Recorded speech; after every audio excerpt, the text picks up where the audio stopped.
नमस्कार दोस्तों, आज का ये वीडियो बहुत ही इंपॉर्टेंट और जरूरी है आप सभी के लिए। आज के इस वीडियो का टॉपिक है इनकम टैक्स रिटर्न प्रोसेसिंग की अपडेट और साथ में बैंक अकाउंट आपको कैसे ऐड करना है इनकम टैक्स पोर्टल पर, क्या होगा पूरा प्रोसीजर, पूरा प्रोसेस, वैलिडेशन कैसे होता है, अगर आपका बैंक अकाउंट फेल हो रहा है तो उसके क्या कारण हो सकते हैं, जानेंगे आज के इस वीडियो में। दोस्तों ध्यान रखिएगा, 9 जुलाई 2025 यानी कल की डेट का आईटीआर प्रोसेसिंग जो डाटा दिया गया है इनकम टैक्स पोर्टल पर असेसमेंट ईयर 25-26 आईटीआर 1 और आईटीआर 4 के लिए, क्योंकि अभी तक सरकार ने आईटीआर 2 और 3 जो है वो लॉन्च नहीं की है ऑनलाइन, जिस वजह से यहां पर जो प्रोसेसिंग का जो डाटा है यानी जो आईटीआर जो प्रोसेसिंग है वो यहां पर फास्ट कर दी गई है। अब कितनी प्रोसेसिंग हुई है आइए जानते हैं। दोस्तों टोटल नंबर ऑफ रिटर्न जो वो फाइल हुई है 1,09,17,000 और इसमें से वेरीफाइड कितनी हुई है 1,05,00,000, यानी अभी भी इतनी आईटीआर पेंडिंग पड़ी है वेरिफिकेशन के लिए।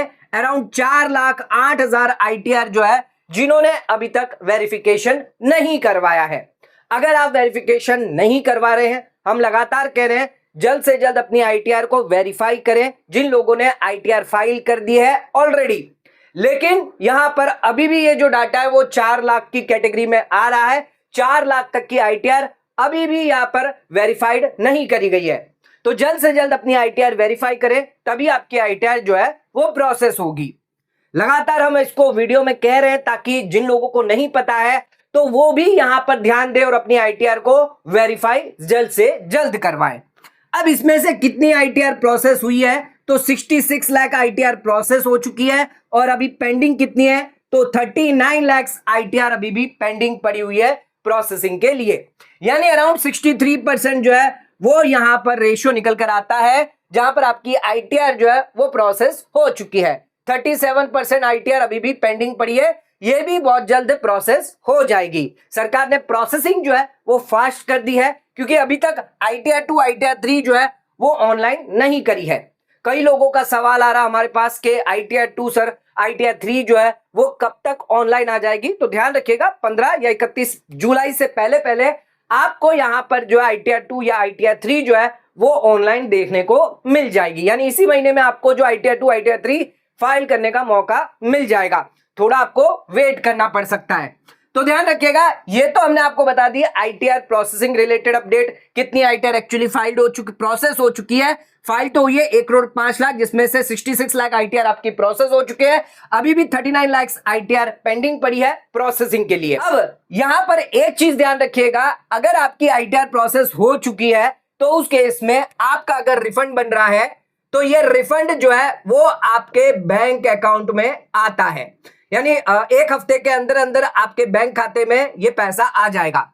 ये जो बैंक अकाउंट है वो आपको ऐड करना पड़ता है इनकम टैक्स पोर्टल पर, और इसको वैलिडेट करना आपके लिए बहुत ही इंपॉर्टेंट है। अगर आपका बैंक अकाउंट वैलिडेट नहीं हुआ तो उस केस में आपका रिफंड भी जो है वो यहां पर रोक दिया जाता है। तो दोस्तों ऐसी गलती आपसे ना हो, आपका रिफंड अकाउंट यानी जो बैंक अकाउंट है जो रिफंड के लिए आपने नॉमिनेट किया है वो यहां पर वैलिडेशन होना जरूरी है। इसके लिए कुछ पॉइंट्स यहां पर जो इनकम टैक्स डिपार्टमेंट ने बताए हैं उन पॉइंट्स को जानना जरूरी है। कैसे आप ऑनलाइन जाकर यहां पर बैंक अकाउंट को ऐड कर सकते हैं, वैलिडेट कर सकते हैं, किन किन कारण की वजह से कई बार वैलिडेशन फेल हो जाता है, सारी चीजें जानते हैं आज के इस वीडियो में। वीडियो बहुत ही इंपॉर्टेंट है तो वीडियो को एंड तक जरूर देखें। चैनल पर नए तो सब्सक्राइब करें और बेल आइकन पर नोटिफिकेशन पे क्लिक करें ताकि आपको आने वाले सभी नोटिफिकेशन रिगार्डिंग हमारे वीडियोस रेगुलरली मिलते रहे। आइए स्टार्ट करते अपना आज के वीडियो को बिना किसी देरी के।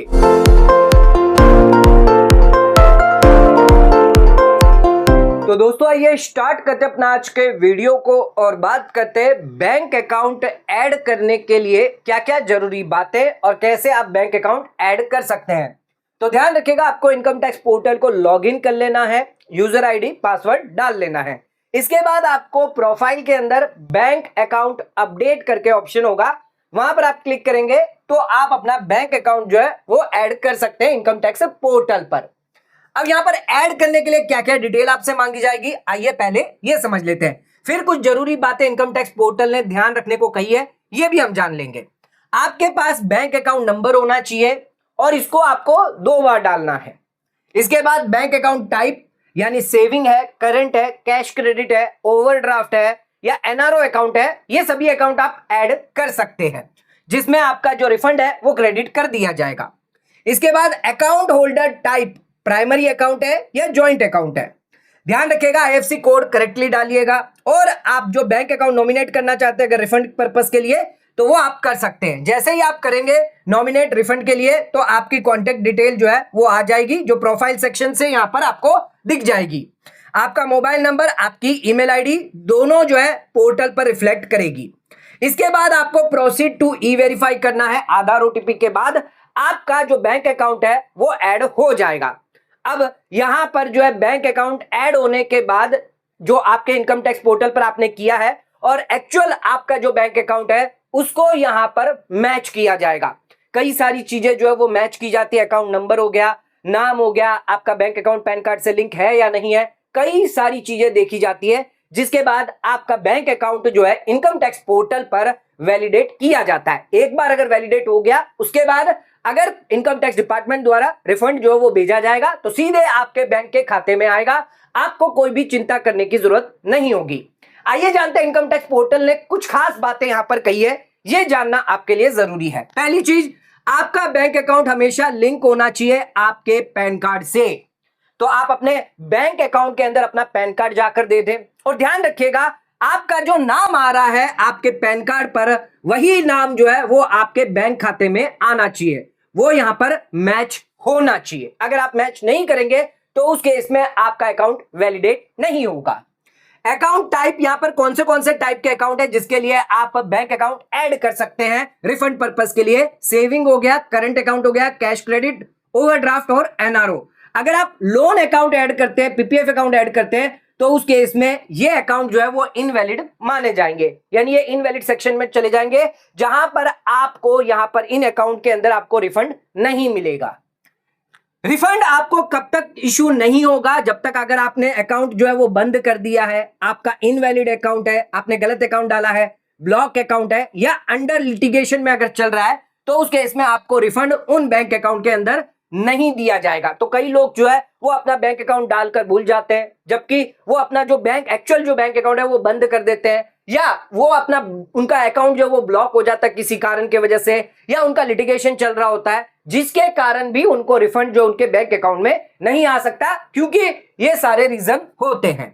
इसके अलावा आपको मोबाइल नंबर, ईमेल आईडी अगर आपने चेंज करी है जिससे आपका बैंक अकाउंट पुराना लिंक था तो ध्यान रखिएगा इनकम टैक्स पोर्टल पर भी जाकर यहां पर आप अपनी कॉन्टेक्ट डिटेल जो है वो प्रोफाइल में भी जो है लिंक करें, प्रोफाइल में भी करें। जो बैंक अकाउंट में आपने नया नंबर जो डाल दिया है, नई मेल आईडी जो डाली है, वो आप इनकम टैक्स पोर्टल पर जाकर प्रोफाइल में डाल के फिर आपको वापस बैंक अकाउंट को रिवैलिडेट करना है।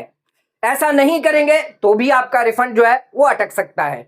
तो ये कुछ बातें हैं जो आपको ध्यान रखनी है। यहां पर आपका बैंक अकाउंट जो है वो लिंक होना चाहिए आपके पैन कार्ड से। आइए अब कुछ रीजन जानते हैं जिसकी वजह से कई बार जो है यहां पर रिफंड जो है वो फेल्ड हो सकता है या आपका बैंक अकाउंट वैलिडेट नहीं हो पाता है। इसके क्या क्या कारण है, आइए ये जानते हैं। अब बात करते हैं रीजंस के बारे में जिसकी वजह से कई बार बैंक अकाउंट वैलिडेशन जो है वो फेलियर हो जाता है। तो 9 रीजन है जो हमने यहां पर लिखे हैं।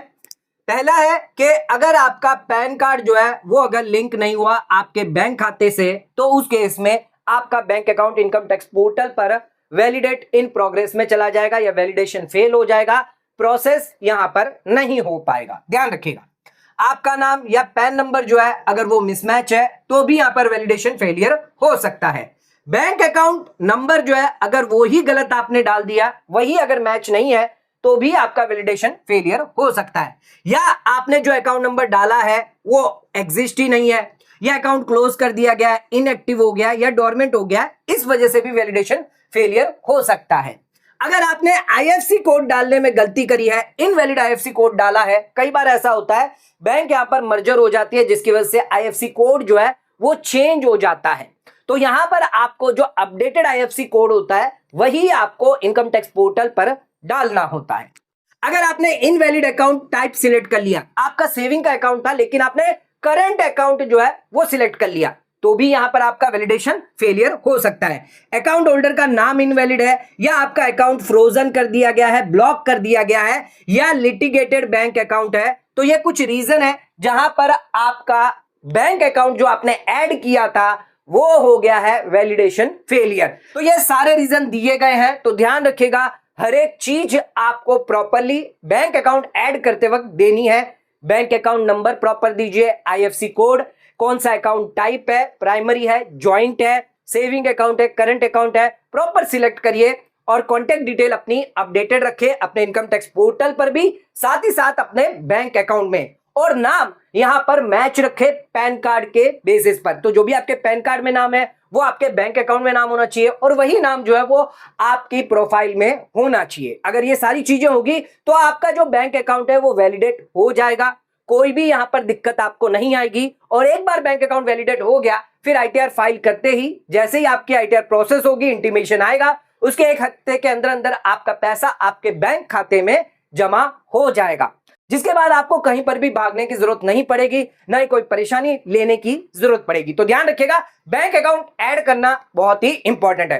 कई लोगों का सवाल होता है हमारे पास 4-5 बैंक अकाउंट है, तो यस, इन इंडिया के अंदर जितने भी आपके बैंक खाते हैं सारे के सारे आपको ऐड करने होंगे। ध्यान रखिएगा अगर कोई बैंक खाता क्लोज भी हो चुका है उस साल, यानी 24-25 में क्लोज भी हो चुका, उसको भी आपको ऐड करना पड़ेगा।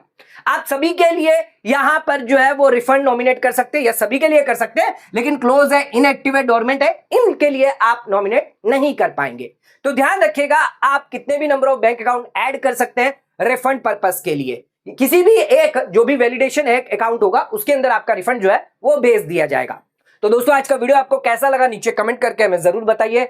अगर इस वीडियो रिलेटेड कोई डाउट है, क्वेरी है, तो वो भी आप हमें कमेंट करके पूछ सकते हैं। आज का वीडियो अगर आपको पसंद आए तो वीडियो को लाइक, शेयर, सब्सक्राइब करना ना भूलें। वीडियो को ज्यादा से ज्यादा शेयर करें ताकि और लोगों तक इसकी नॉलेज पहुंच सके। आज का वीडियो खत्म करते हैं, धन्यवाद।